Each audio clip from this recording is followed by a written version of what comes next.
Morning. I'm Paul McGowan. We're going to cruise through lovely Chautauqua Park this morning.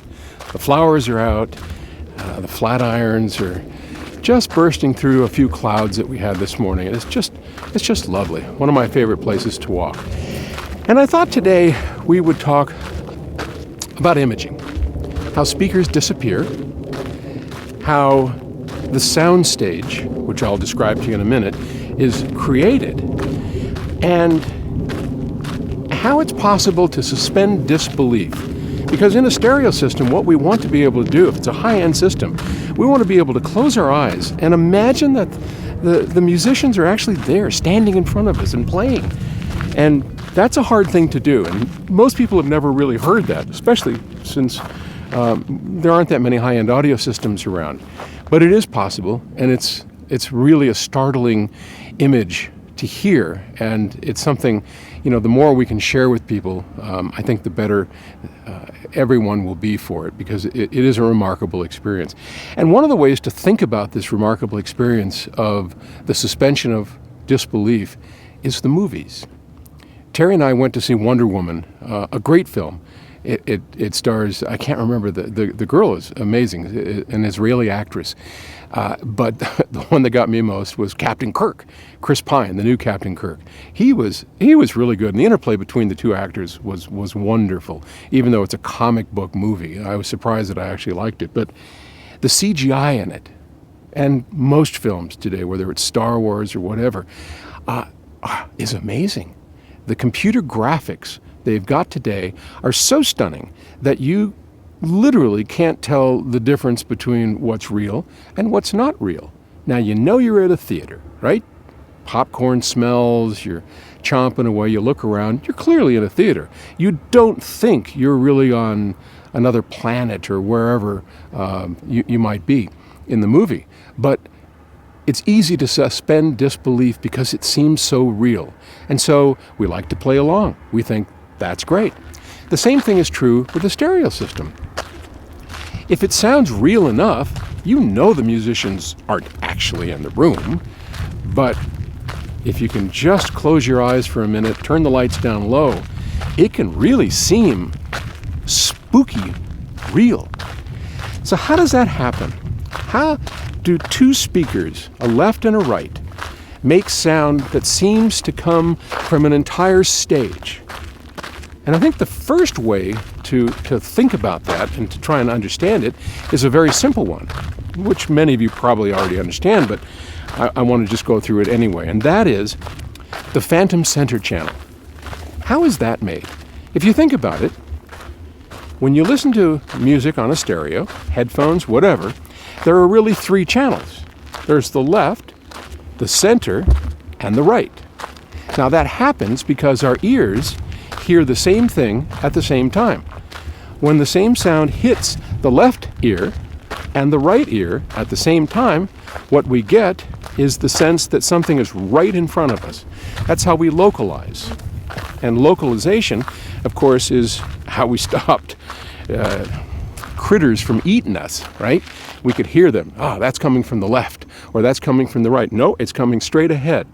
And a stereo system invented by Alan Blumlein back, I think, in World War II, perhaps a little bit before that, he realized that monaural recordings can't capture that. So he came up with the idea of two-channel audio called stereo. And in that, we not only get that third center channel, which is an illusion because there's nothing there, right? Yet we hear it as if it were, but we also get slightly off to the left, slightly off to the right. So in a stereo system, we get the full 180-degree panorama beyond the speakers, in the middle of the speakers, and surprisingly, behind the speakers. So how does that happen? That's something called depth and soundstage. And if you've got it right, most people don't, but if you get it right, the sound should come from behind the loudspeakers as if there were musicians actually playing there. Now, why is that? Well, I have a good analogy that I like to, or a good model is probably a better word, that I like to share with people. Imagine in your room there's a trio, a small trio. You got a bass, a set of drums, and a singer, right? And they're in your room. You're sitting there pleasantly watching this whole thing, and they're 20 feet away from you, 15 feet away, whatever, size of your room. If you close your eyes, if you open your eyes, they are clearly in front of you, up against, to them, the back wall, and to you, the front wall. Now let's imagine that you want to record that group, okay? So you take a pair of microphones, you set them in front of the group, and they start to play, and you have your tape recorder or your digital workstation or whatever, and you start recording the group playing in front of you. Got it? Now, as it's recording, the group is in front of the microphones, and the microphones are between you and the group, pointing at the group. So when we play that back, of course, microphones don't play music. So if we just imagine those microphones now being replaced by speakers, and we flip those around, and now the speakers are pointing at us. But if we did a good job as recording engineers, then it should exactly replicate what we had. And what we had was the musicians playing essentially behind the loudspeakers, where the microphones used to be. And in a good system with proper electronics, that's exactly what happens. And that's what should happen, even though it's counterintuitive, right? We think, because we know intellectually the sound is coming from those loudspeakers, we think that, well, therefore, the sound should appear in front of those loudspeakers. Not so. And I just gave you a good example of why that is. Now, how do you get there?